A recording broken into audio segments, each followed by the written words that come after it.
Hello दोस्तों, नमस्कार, जय Hind, love you. I hope आप लोग बहुत अच्छे होंगे। इसी के साथ आप लोगों का होप जीएस रिसर्च सेंटर में बहुत बहुत स्वागत है। चलिए, आज नए सेशन और नए सीरीज के साथ हम लोग आगे बढ़ते हैं। ये नया सेशन तो नहीं कह सकते, बट इससे पहले डेली सीरीज चल रहा था। जितने लोगों ने नहीं देखा है उस डेली सीरीज को देखिएगा। आप लोगों को बहुत अच्छा एनालिसिस करके हमने 25 क्वेश्चन के साथ चलाए हैं। अब मेरा धारणा ये है कि मैं सबसे पहले आप लोगों को पढ़ा दूं, उसके बाद मैं उससे संबंधित सारे क्वेश्चन करवाऊं। ऐसा आप लोगों का पहले डिमांड था। समय ना रह पाने के कारण वो डेली सीरीज बंद हो गया था, लेकिन फिर से हम उसको कंटिन्यू करते हैं। बहुत ज़बरदस्त तरीके से लाइक शेयर कमेंट करते चलिएगा। जैसा भी क्लास लगे इसके बारे में प्लीज़ आप लोगों से हम्बली रिक्वेस्ट है कि ज़रूर क्लास के बारे में मेंशन करिएगा। मैं आपको एक विश्वास दिला दूँ कि इस वीडियो के बाद सिंधु घाटी सभ्यता से संबंधित, इंडियन वैली सिविलाइजेशन से संबंधित यदि कोई वीडियो देखना पड़ जाए तो आप मान के चलिएगा इस वीडियो को मैं इस चैनल से हटा दूंगा। इतना बड़ा मैं आपको विश्वास दिलाने की कोशिश कर रहा हूं।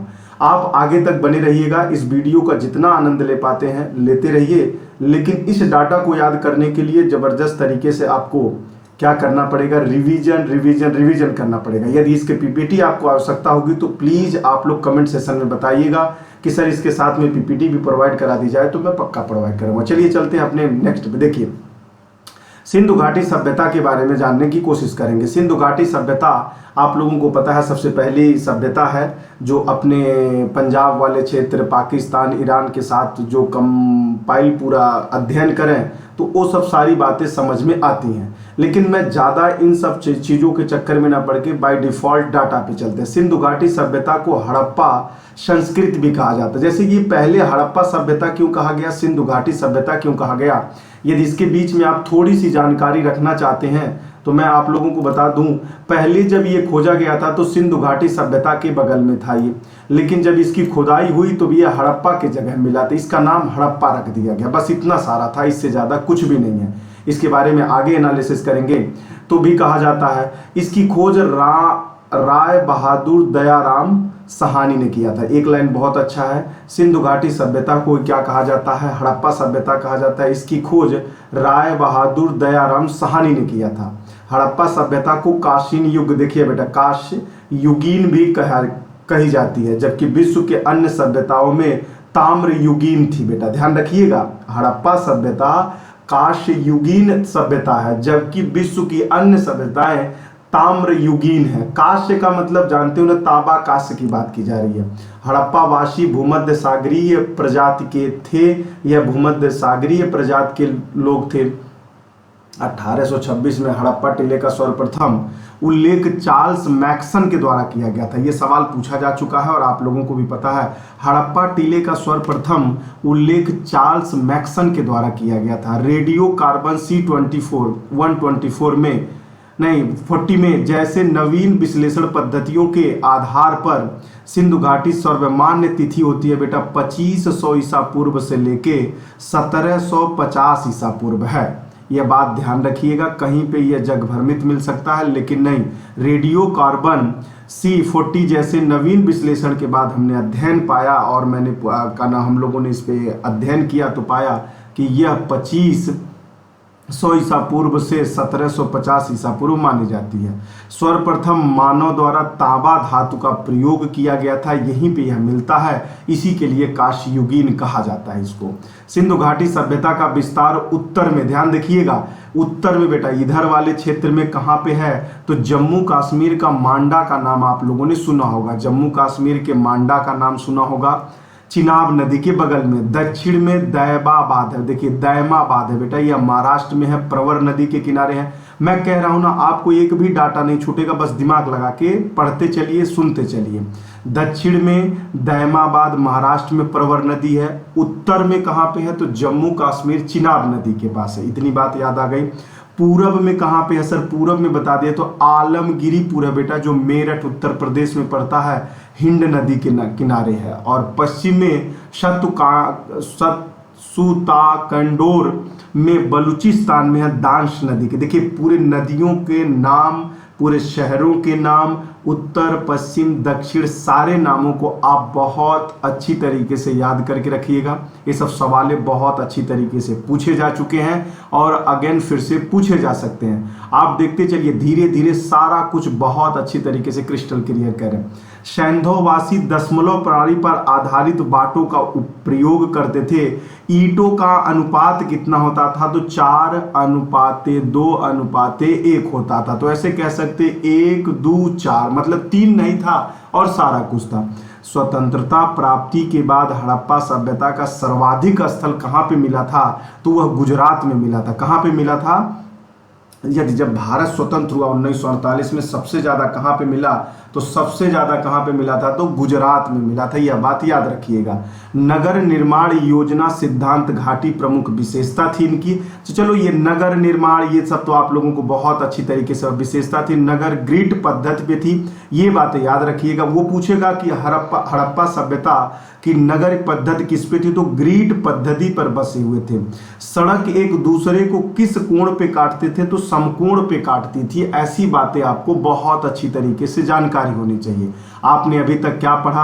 हड़प्पा सभ्यता किसे कहते हैं? हड़प्पा सभ्यता किस नदी के किनारे थी?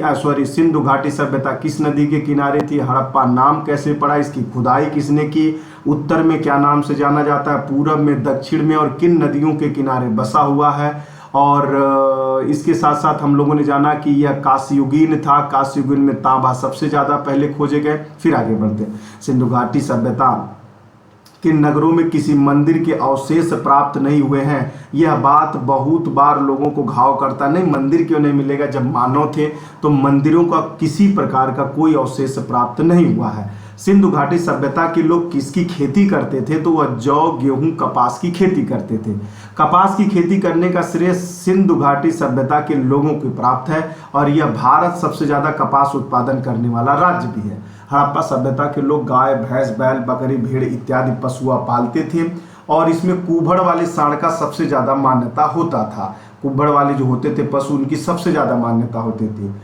कालीबंगा से जुते हुए बेटा देखिए, खेतों के जोताई वाले खेत यहीं से साक्ष्य मिलता है। कहाँ से? अच्छा ये पूछ लेगा, खेतों के जोताई जो हुए थे उसका साक्ष्य कहाँ से मिलता है? तो कालीबंगा से मिलता है। कहाँ पे मिलता है? कालीबंगा से मिलता है।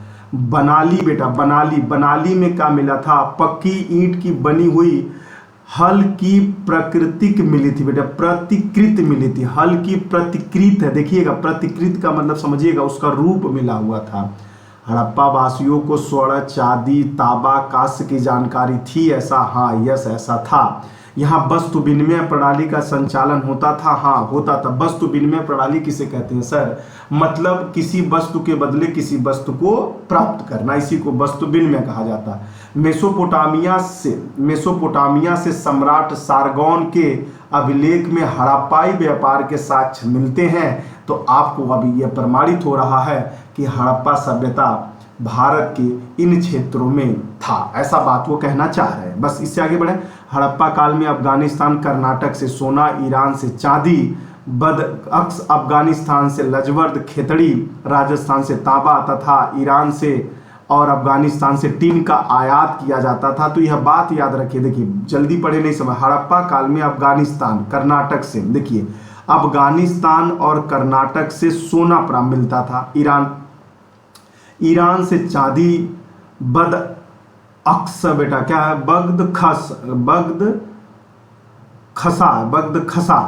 खसा से अफगानिस्तान में पड़ता है। से लाजवर्द खेतड़ी बेटा राजस्थान से तांबा तथा ईरान से, अफगानिस्तान से टीन प्राप्त किए जाते थे।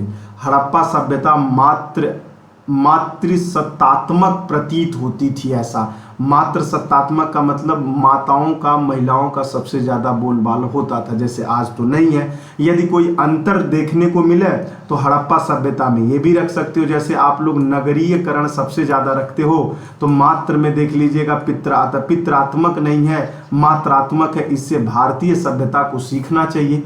हड़प्पा में राजनीतिक शासन 100 वणिक समुदाय चलते थे बेटा, वणिक समुदाय चलते थे।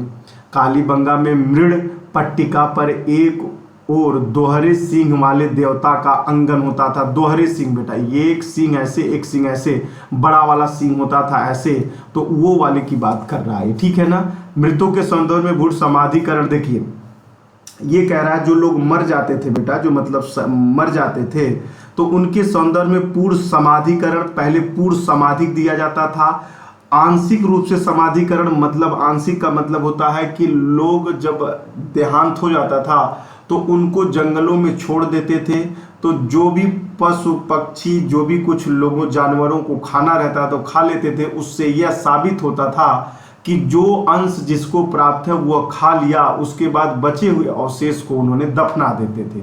दाह संस्कार पद्धति भी थी, ये बात याद रखिएगा, कई बार क्वेश्चनों में पूछा जा चुका है। मृतकों के संदर्भ में 3 प्रकार की क्या चलती थी पद्धतियां वहां चलती थी। हड़प्पा सभ्यता में आर्यच बेटा, आर्यच का मतलब कब्रिस्तान, इसका नाम रखा गया था। 37 कब्रिस्तान मिले, जिसमें श्रमिकों के अवशेष मिले थे, आवास भी मिले, वहां पे बहुत सारा कुछ मिलता है, उसी के बारे में बात कर रहा है।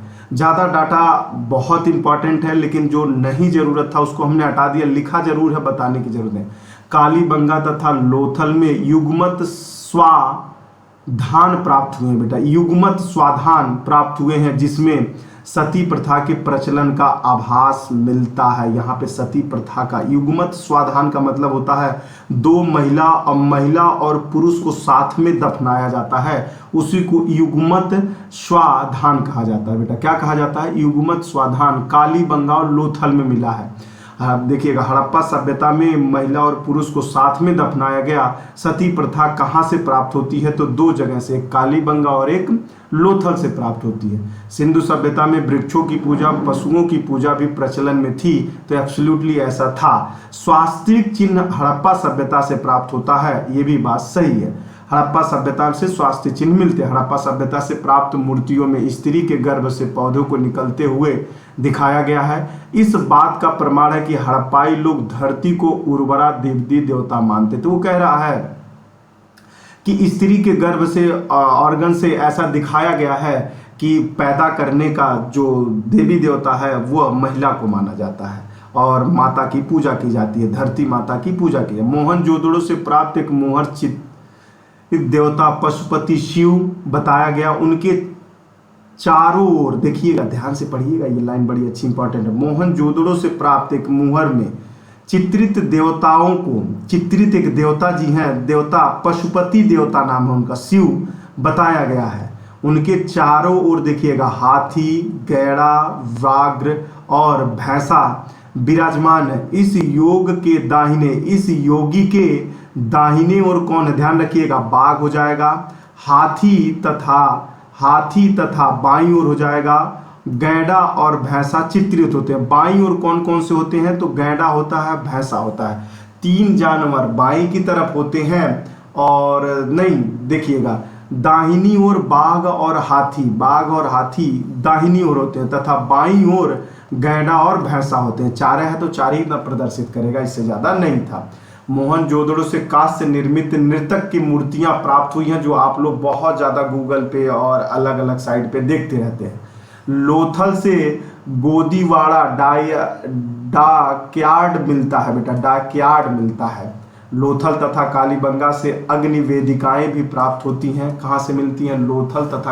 लोथल और कालीबंगा से 2 चीज मिलती हैं, आपको पता चलेगा। युग्म क्या शिव भी मिलते हैं, 2 महिला और पुरुषों को दफनाया जाने वाला। मूर्तिकाओं में सर्वाधिक संख्या में पशु आकृति की मिलती है। ध्यान रखिएगा, ये बातें पूछेगा तब दिक्कत मत करिएगा। पशु आकृतियों में मिलती हैं, तथा इन पशुओं की आकृति में कुबड़ वाले सांड का सबसे ज्यादा मिलता है। मानव मूर्तियों में स्त्री मूर्तियों की संख्या सर्वाधिक है। देखिए, कहना यह चाह रहा है, यदि मूर्तियों की सर्वाधिक बात किया जाए तो उसमें पशु का है, पशुओं में सर्वाधिक कुबड़ वाले सांड का है। यदि मानव में बात की जाए तो सबसे ज्यादा महिलाओं का है और पुरुषों का उसके बाद है। सिंधु घाटी सभ्यता की मोहरे वर्गाकार थी बेटा, यह ध्यान रखिएगा, बहुत अच्छा सवाल पूछेगा। सेल खड़ी की बनी होती थी, किसकी बनी होती थी? तो वह सेल खड़ी की बनी होती थी। किसकी बनी होती थी? सेल खड़ी की बनी होती थी। मुहरों में एक श्रृंग पशु की आकृति सबसे अधिक मिलती है, इसके बाद कुभड़ वाले बैल का मिलता है। सर ये मत याद करिए, छोड़ दीजिएगा। देखिएगा ये पेट के एग्जाम में जबरदस्त तरीके से ऐसे डाटा पूछे जाते हैं, यूपी पुलिस के भी, एसआई के भी, एसएससी में तो भाई आप पूछिए मत, ऐसे डाटे भर भर के पूछे जाते हैं जिससे आप लोग गलत ना करें। और इतना बढ़िया डाटा हम आपको प्रोवाइड करा रहे हैं जिससे आप लोग खुद ब खुद समझ पा रहे होंगे। ठीक है ना, आगे बढ़ें, चलिए आगे बढ़ते हैं। ध्यान दीजिएगा, हड़प्पा के मकानों में आमतौर स्नान और शौचों का अलग अलग क्षेत्र होता है। ध्यान रखिएगा, जैसे आजकल तो दोनों ज्वाइंट ही होता है, आजकल क्या होता है दोनों ज्वाइंट होता है, लेकिन यहाँ पे क्या होते थे अलग अलग होते। तो आपसे क्वेश्चन कैसे पूछेगा, हड़प्पा में जब मकान बनते थे तो उनमें शौच और क्या नाम है स्नान घर एक साथ होते थे, एक साथ नहीं होते थे, अलग अलग होते। तो ऐसे आपसे क्वेश्चन पूछेगा तो फिर गलत कर जाएंगे, लेकिन अब नहीं गलत होगा, आपको भी विश्वास है और हमको भी। हड़प्पा के धर्म मातृ देवी की पूजा पर आधारित होता था, जहां पर पीपल वृक्ष का होता था, नदी का होता था, मगरमच्छ। रख देगा, हड़प्पा सभ्यता के लोग निम्नलिखित में से किसकी पूजा करते थे? बाघ की पूजा, हाथी की पूजा, मगरमच्छ की पूजा, तो दिक्कत हो जाएगी। सर्प की भी पूजा करते थे, ये भी याद रखिए। सूर्य का पूजा करते थे, ये भी याद करिएगा। उपासना का भी प्रचलन था, मतलब हड़प्पा सभ्यता के लोग व्रत भी रखते थे। और आगे बढ़े, हड़प्पा से लाल और काले रंग के मृत भांड का मतलब होता है बर्तन प्राप्त हुए, मृत भांड भी प्राप्त हुए। हड़प्पा की लिपि भाव चित्रात्मक लिपि, इस लिपि को देखिएगा बूस्ट्रोफेडन कहते हैं बेटा, बूस्ट्रोफेडन भी कहते हैं। किसको कहते हैं? भाव चित्रात्मक को। देखिए हिंदी पढ़ने में भी तो बड़ी दिक्कत होती है ना। बूस्ट्रोफेड है बेटा, फेडन है, बूस्ट्रोफेडन है। थोड़ा सा ट्रांसलेशन में यदि प्रॉब्लम हो रही है थोड़ा सा एडजस्ट करने की कोशिश करिएगा। इसके दाएं से बाएं लिखी जाती थी, ये सेंटेंस आपको बहुत अच्छी से पता है। हड़प्पा में आंतरिक एवं बाह्य दोनों प्रकार के व्यापार विकसित थे, तो यह बात बहुत अच्छी तरीके से याद रखिएगा। सुमेरियन और मेसोपोटामिया के ग्रंथ में हड़प्पा को मेलुहा और वैदिक साहित्य में हड़प्पा को हरियूपिया कहा जाता था। यह बात बहुत क्लियर करके रखिएगा, एक बार और पढ़िएगा। सुमेरियन और मेसोपोटामिया के जितने भी ग्रंथ हैं हड़प्पा को मेलुहा कहा गया, वैदिक में हरियूपिया कहा गया था। यह बात बहुत क्लियर रखिएगा। ये सब डाटा बहुत कम आप लोगों को मिल पाता है, लेकिन देखिए कितना बढ़िया से क्लास को समराइज किया गया, एक भी डाटा नहीं छूटेगा। आप ऑन रिकॉर्ड कह रहे हैं, चाहे लूसेंट पढ़ लीजिए, चाहे आप सतीश चंद्रा पढ़ लीजिए, चाहे आर्ट एंड कल्चर से कोई भी बुक पढ़िएगा, इतना भर के डाटा और इससे ज़्यादा डाटा पढ़ने की ज़रूरत नहीं है। यदि इससे ज़्यादा पढ़ रहे हैं तो फिर याद नहीं कर पाएंगे। प्राचीन विश्व के प्रथम लिपि आविष्कर्ता सुमेरिया सभ्यता के लोग थे। देखिएगा, प्राचीन विश्व में प्रथम लिपि आविष्कारता, बेटा आविष्कर्ता, इन्होंने आविष्कारक होना चाहिए या आविष्कर्ता, सुमेरिया सभ्यता के। देखिएगा सुमेरिया सभ्यता में, अच्छा ये बताइए सुमेरिया में के ग्रंथों में हड़प्पा सभ्यता को क्या कहा जाता था? तो मेलुहा कहा जाता था। ये बात याद रखिएगा। इन्हीं क्यूनिफॉर्म लिपि को समानतः प्राचीन लिपि मानी जाती है। क्यूनिफॉर्म है बेटा, क्यूनिफॉर्म लिपि को ही समानतः क्या माना जाता है? सबसे प्राचीन माना जाता है। सिंधु सभ्यता के लोग मुख्य रूप से मांसाहारी शाकाहारी दोनों होते थे, लेकिन शाकाहारी सबसे ज्यादा होते थे। मोहनजोदड़ो को क्या मिला है? मृतकों का टीला मिला। मृतकों का टीला समझ पा रहे हैं ना, मरे हुए लोगों का टीला मिला हुआ, ऐसा कह रहा है। भारत में आदमगढ़ बेटा जो मध्य प्रदेश में है, बागोर भीलवाड़ा में है, राजस्थान में पशुओं के साक्ष्य मिले हैं।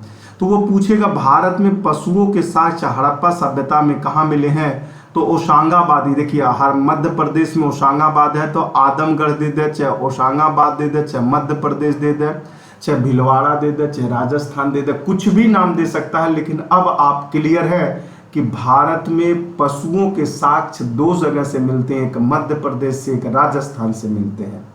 बुजुर्गों जम्मू कश्मीर से मानव कंकाल के साथ कुत्तों के कंकाल का साक्ष्य प्राप्त हुआ है।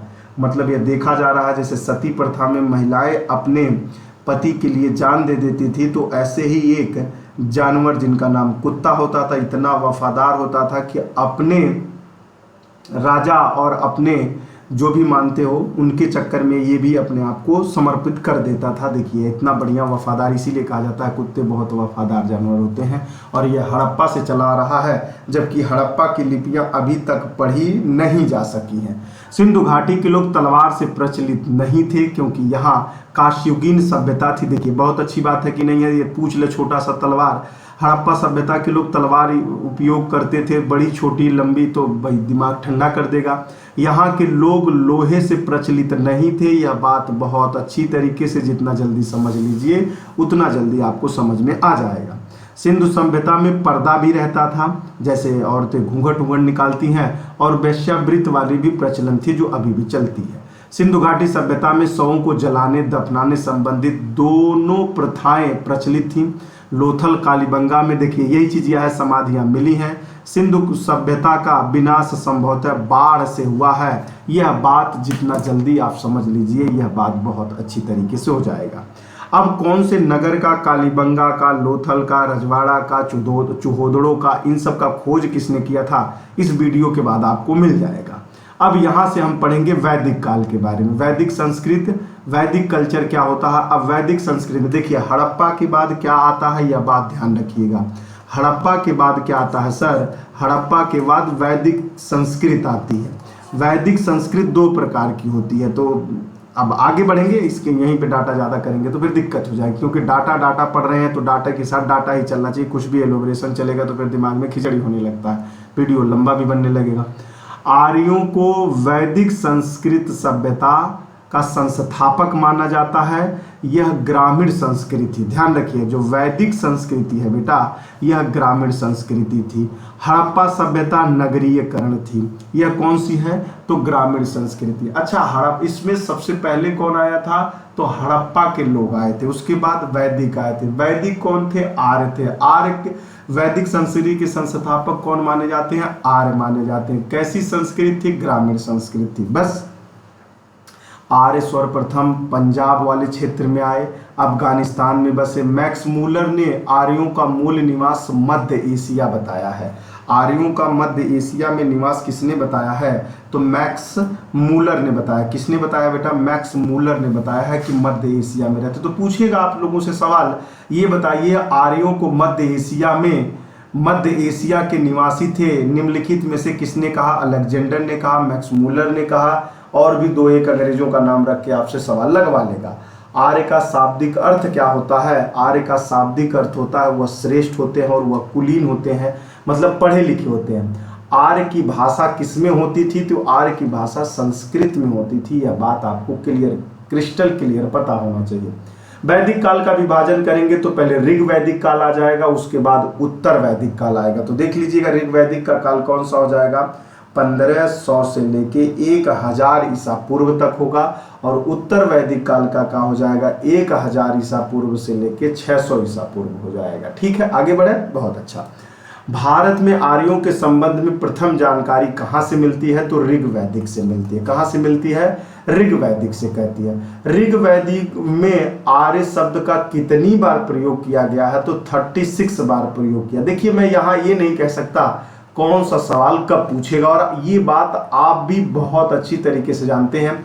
जितनी लाइन है, एक लाइन के साथ 4 सवाल बनाए जाते हैं, वो आपको पता होना चाहिए।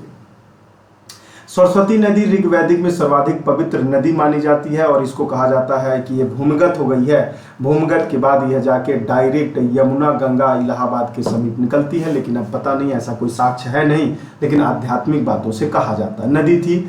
इस नदी को क्या क्या कहा जाता है, ध्यान रखिएगा। सरस्वती नदी को देवितमा, मातेतमा, नदीतमा, ये नाम बहुत अच्छी तरीके से याद कर लीजिएगा। यदि सरस्वती जी के नाम को पूछा जाए तो 3 नदी, इनका 3 नाम था, और इनको ऋग वैदिक काल में सबसे ज्यादा पवित्र, जैसे आज के डेट में गंगा जी मानी जाती हैं। वैदिक साहित्य में क्रम क्या होता था, वैदिक साहित्य में पहले ब्राह्मण आता था, आर्य आते थे और उपनिषद आते थे। यह बात तो बड़े अच्छे अच्छे लोगों को नहीं पता होती है, सबको वो पता होता था 4 वर्ण वाला। लेकिन सबसे पहले कौन आ जाएगा, वर्ण आ जाएंगे, आर्य आ जाएंगे और उपनिषद आ जाएगा। आर्यों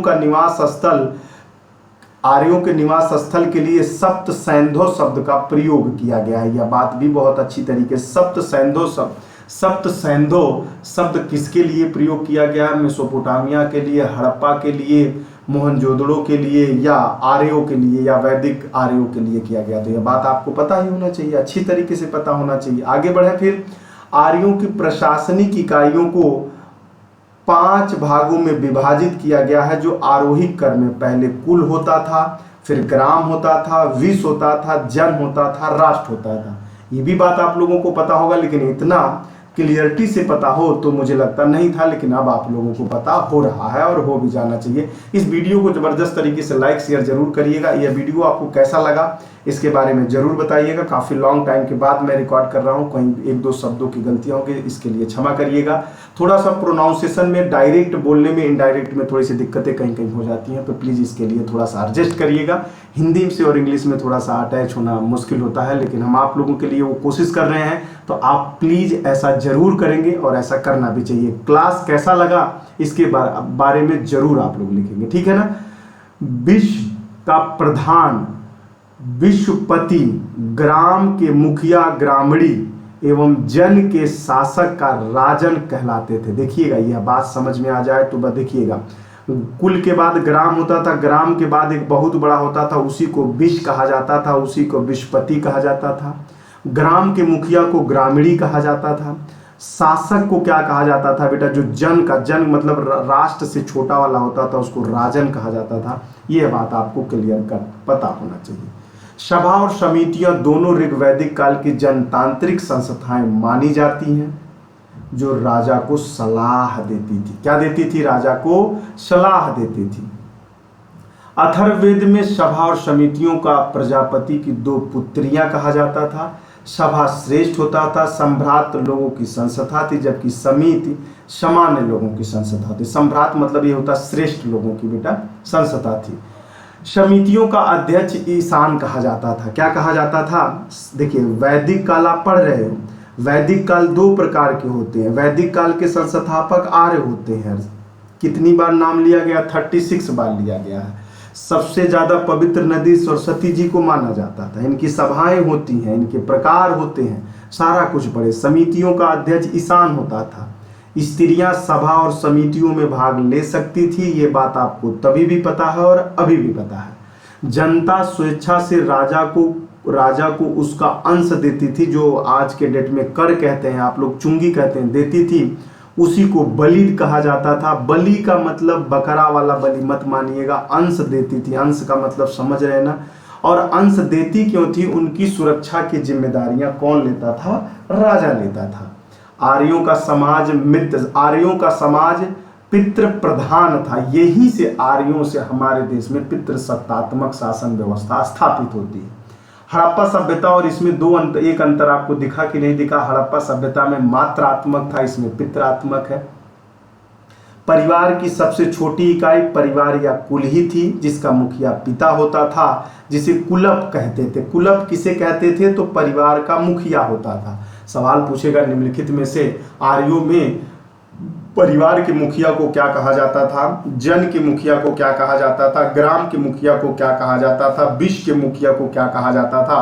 तो मुझे लगता है आई होप आप लोग अब बहुत अच्छी तरीके से क्लियर हो पा रहे हैं। आर्यों का मुख्य पेय पदार्थ सोमरस था। सोमरस किससे प्राप्त होता था, तो यह वनस्पतियों से प्राप्त होता था। कृषि तथा पशुपालन आर्यों का मुख्य व्यवसाय होता था, जो आज के डेट में भी गरीबों के लिए यही सबसे बड़ा क्या है, व्यवसाय है। ऑलरेडी दूध बेचना, गाय गोरू बेचना, गाय बकरी बेचना, अदरवाइज जो भी कुछ करना है यही सब करते हैं। और आज भी हमारा वैदिक संस्कृत से आज की संस्कृत पूरा का पूरा लगभग 100% मिलती है। 100% के साथ हम परिवर्तन इसलिए हो रहे हैं क्योंकि यूरोपीय कल्चर ग्लोबलाइजेशन का परिणाम है, दूर संचार व्यवस्था है। पहले बॉर्डर होते थे, लेकिन संचार आ जाने से कोई बॉर्डर नहीं है, इसलिए लोग कॉपी पेस्ट करते जा रहे हैं। इस बात को ध्यान रख रहे हैं। संगीत रथ दौड़, घुड़दौड़, क्षुत क्रीड़ा, ये कौन सा क्रीड़ा है भाई, ये कौन सी क्रीड़ा पकड़ लिया। आर्यों के मनोरंजन के प्रमुख साधन थे। लोहा आर्यों द्वारा खोजी गई धातु थी। देखिएगा, लोहा हड़प्पा सभ्यता में नहीं था, लेकिन आर्यों द्वारा खोजा गया था, जिसका नाम था श्याम अश। क्या नाम है? लोहा को यदि श्याम अश कह दीजिए, देखिए वो श्याम यश गिरा हुआ है, उसको उठा लीजिए, कोई बात मानने से इनकार कर देगा। तांबे को लोहित यश कहते थे। श्याम अश और लोहित यश, यह बात याद रखिएगा। लोहित और श्याम अश ये कहता कौन था सर? ये आर्य के लोग कहते थे। युद्ध में कबीलों का नेतृत्व राजा करता था। युद्ध के लिए ऋग्वेद में कविष्ट शब्द का प्रयोग, देखिए युद्ध के लिए कौन सा शब्द प्रयोग किया गया, यह बात आप लोग बहुत अच्छी तरीके से, गविष्ट है कि नहीं है बेटा? गविष्ट शब्द का प्रयोग होता था, जिसका अर्थ होता था गायों की खोज करना। गविष्ट का मतलब गायों की खोज करना, और गाय ही उस समय इनके प्रमुख धनों में से एक धन होती थी। ऋग्वैदिक में 7वें मंडल में 10 मंडल, 7वें मंडल में 10 राग है बेटा, 10 राग युद्ध का उल्लेख मिलता है। और यह पुरुषुड़ी और रावी नदी के किनारे भरत वंश के राजा सुदास तथा 10 जनों 5 आर एवं 5 अनार के बीच हुआ। इस युद्ध में भारत वंश का राजा सुदास की जीत हुई थी। खैर, यह भी इतना बड़ा डाटा तो याद करने की जरूरत नहीं है, बस इतना याद रखिएगा, यदि 10 राग युद्ध का उल्लेख किस मंडल में मिलता है, तो यह मंडल याद रखिएगा 7वें मंडल में मिलता है। जैसे कभी कभी गायत्री मंत्र का बराबर पूछता रहता है, तो कहीं गलती से न पूछ लें। ऋग्वेद में 10वें मंडल में चतुर्थ वर्ण का उल्लेख मिलता है, तो चतुर्थ वर्ण का उल्लेख मिलता है, तो ये बातें याद रखिएगा। चतुर्थ वर्ण कितने हैं बेटा? तो चतुर्थ वर्ण है, अब आप लोगों को भी पता है, ब्राह्मण, क्षत्रिय, वैश्य वाली बातें तो आप लोगों को पता ही होगा। इसका लेके बड़ा ब्रह्मंडल भी चलता है भारत में। तो यह कौन से मंडल में है? तो यह चतुर्थ वर्ण 10वें मंडल में है। बस इससे ज्यादा कुछ नहीं याद करना है। ऋग्वैदिक काल में बाल विवाह, पर्दा प्रथा प्रचलन नहीं था, ध्यान रखिएगा। आजकल तो ये भी है, लेकिन नियोग तथा विधवा विवाह का प्रचलन होता था। नियोग का अर्थ होता है जैसे किसी महिला का पति शहीद हो गया हो, या किसी बीमारी के कारण क्या नाम है उसका मृत्यु हो गया हो, तो वह किसी और पुरुष के साथ संबंध बना के अपने वंशज को चलाने के लिए ऐसी प्रक्रियाओं का यूज कर सकती थी। ऐसा प्रचलन में तब था। ऋग्वैदिक में देखिएगा, ध्यान रखिएगा, ऋग्वैदिक में लोप मुद्रा, घोषा, विश्वारा, अपाला जैसी विदुषी महिलाओं का उल्लेख मिलता है। ध्यान रखिएगा, विदुषी महिलाओं का उल्लेख मिलता है। ऋग्वैदिक काल में गायों का सर्वाधिक उत्तम धन माना जाता था। घोड़ा महत्वपूर्ण पशुधन होता था। ध्यान रखिएगा, अभी अभी आप लोगों ने युद्ध को गविष्ट के नाम से सुना कि नहीं सुना है? यदि ऋग्वैदिक में आर्यों ने ऋग्वैदिक काल में क्या नाम मिलता है? गविष्ट मिलता है। युद्ध का क्या नाम मिलता है? गविष्ट। गविष्ट का मतलब अर्थ क्या होता है? गायों की खोज में यह युद्ध कर देते थे, ठीक है ना। लव और कुश ने घोड़े का युद्ध का नाम तो सुना होगा सर, ऐसे ही आप भी अटैच करके ध्यान रखिएगा। ऋग्वैदिक आर्यों द्वारा धातुओं के रूप में तांबे का प्रयोग किया जाता है। ध्यान रखिएगा, आर्यों ने लोहा का ही खोज किया है और आर्यों के द्वारा ही तांबे का प्रयोग किया जाता था, यह बात है। सर्वप्रथम तांबे का प्रयोग किया इन्होंने, किसने किया था? तांबे का प्रयोग किया था। अच्छा सर, तो हड़प्पा वाले ने क्या किया था? अरे काश्य युग, काश्य का उन्होंने युग किया था, जो बर्तन मिट्टी और थोड़ा सा अटैचमेंट करके बने। ऋग्वैदिक आर्यों के प्रमुख देवता कौन होते थे? इंद्र होते थे, पुरंदर भी कहा जाता था, को बादल का देवता माना जाता था, मतलब बारिश कराने वाले इंद्र ही थे। इंद्र के बाद दूसरे देवता कौन होते थे? अग्नि होते थे। देखिए, पहले देवता ऋग्वैदिक आर्यों के कौन से होते थे? इंद्र होते थे। दूसरा कौन से होते थे? तो अग्नि होता था। अग्नियों को मनुष्य और देवताओं के बीच के मध्यस्थ की भूमिका निभाने वाले देवताओं के रूप में पूजा जाता था। ध्यान रखिएगा, इंद्र को तो वो पुरंदर बारिश वारिश कराने वाला देवता जघन माना जाता था, लेकिन अग्नि दूसरा देवता था। मनुष्य और देवताओं के बीच मध्यस्थता का काम अग्नि करती थी। वरुण वरुण जो थे बेटा ये तीसरे प्रमुख देवता थे। ये ऋतुओं के नियामक प्रणाली, नियामक मतलब कौन सा ऋतु कब आ रहा है उनके हिसाब से। देखिए 3 देवताओं का नाम क्लियर हुआ आपको, एक तो इंद्र हो जाएंगे, अग्नि हो जाएगा और वरुण हो जाएगा। अग्नि को मनुष्य और देवता के बीच में बादल वाले और ऋतुओं के नियामक वरुण वाले, बस इससे ज्यादा अब आपको याद करने की जरूरत नहीं। ऋग्वैदिक काल में अदिति और उषा जैसी देवियों का भी उल्लेख है, परंतु इस काल में देवियों की प्रमुखता नहीं थी। बात ध्यान रखिएगा। वैसे तो वैदिक काल जो था ये तो ऑलरेडी पितृसत्तात्मक था। वैदिक काल कौन सा है? पितृसत्तात्मक है। हड़प्पा सभ्यता मात्रक सत्तात्मक था, तो इनमें उतना ज्यादा नहीं था, लेकिन थोड़ा बहुत आपको मिलेगा। ऋग्वैदिक काल में स्तुति पाठ और यज्ञ बलि उपासना की मुख्य रीतियां थी। इस काल में कर्म कांड नहीं था बेटा। देखिएगा ऋग्वैदिक काल में कर्म कांड का मतलब जैसे कथा सुनना, भागवतों में वो कर्म कांड होते, ओम मंगलम भगवान विष्णु, ओम देवताय नमः स्वाहा, ये सब कार्यक्रम नहीं होते थे। कर्म कांड कोई बुरा कांड नहीं है। कर्म कांड का मतलब होता है कर्मों से संबंधित पाठ्यक्रम होता है, ठीक है ना। पूषण ऋग्वैदिक काल में पशुओं के देवता थे और उत्तर वैदिक काल में शूद्रों के देवता के रूप में माने जाते थे। देखिएगा ऋग्वैदिक काल में पूषण को क्या माना गया? पशुओं का देवता। लेकिन उत्तर वैदिक काल में यह किसके देवता माने जाने लगे? शूद्र बेटा, शूद्र के देवता माने लगे। ऋग्वैदिक काल में समाज 4 वर्ण में बटा हुआ था, ये आपको भी पता है, ब्राह्मण क्षत्रिय वैश्य शूद्र। और यह विभाजन ध्यान रखिएगा जो नहीं पगलवे लेके अब उत्तर प्रदेश में आजकल बड़ा भंडारा चल रहा था, इसका बड़ा बमंडल चला है, रामचरितमानस को लेके पेजों को फाड़े। यदि आप देख रहे हैं ना, बिल्कुल क्लियर कट लिखा है, व्यवसाय के आधार पर यह प्रकार के वर्णन होते थे। कोई क्षत्रिय है तो वह ब्राह्मण भी बन सकता था, वह क्षुद्र है तो वह ब्राह्मण भी बन सकता था, लेकिन इसको तो अलग रूप से प्रस्तुत लोग कर दिए, इसका एक अलग रमाना बना दिए, ठीक है ना। चलिए आगे बढ़ते हैं। ऋग्वैदिक काल में उपनिषदों की कुल संख्या 108 है, महापुराणों की संख्या 18 है, वेदांगों की संख्या 6 है, ऐसा आपको जानकारी होनी चाहिए। ऋग्वैदिक काल में स्त्रियां अपने पति के साथ यज्ञ कार्य में भाग लेती थी, तो हाँ यश लेती थी, ऐसा आप लोगों ने भी सुना। ऋग्वैदिक काल में आर्य मुख्य रूप से 3 प्रकार के वस्त्रों का प्रयोग करते थे, वाश, अधिवास और उषरीय। इसके अतिरिक्त जो अंदर पहने जाते थे, जिसको आज आप लोग अंडर गवर्नमेंट कहते हो ना, अंडर का गवर्नमेंट है ये, अंडर गवर्नमेंट कहते हो ना, अंडर बियर है, तो इसी को नवी कहा जाता था बेटा। क्या कहा जाता था? नीवी कहा जाता था। ऋग्वैदिक काल में समानता है कबीलों की प्रमुख होती थी, जिसे राजन कहा जाता है। ये आप लोगों ने ऊपर पढ़ा है, इसको लाइन को छोड़ दीजिए। बस यहां तक आप लोग आज बहुत अच्छी तरीके से याद करिएगा। इस वीडियो को 2-3 बार चेक करिएगा, इतना सारा डाटा बेहतर तरीके से प्रोवाइड करा दिया गया है।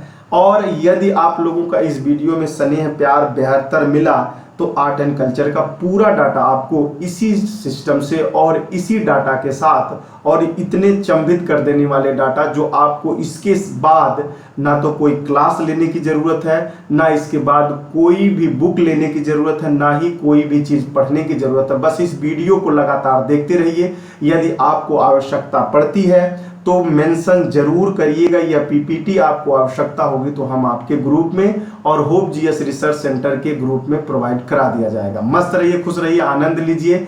Love you, take care, bye. आनंद लेना ही आपका सबसे बड़ा सुख होना चाहिए, और आनंद लेने के लिए हार्डवर्क करना पड़ता है, नहीं तो आनंद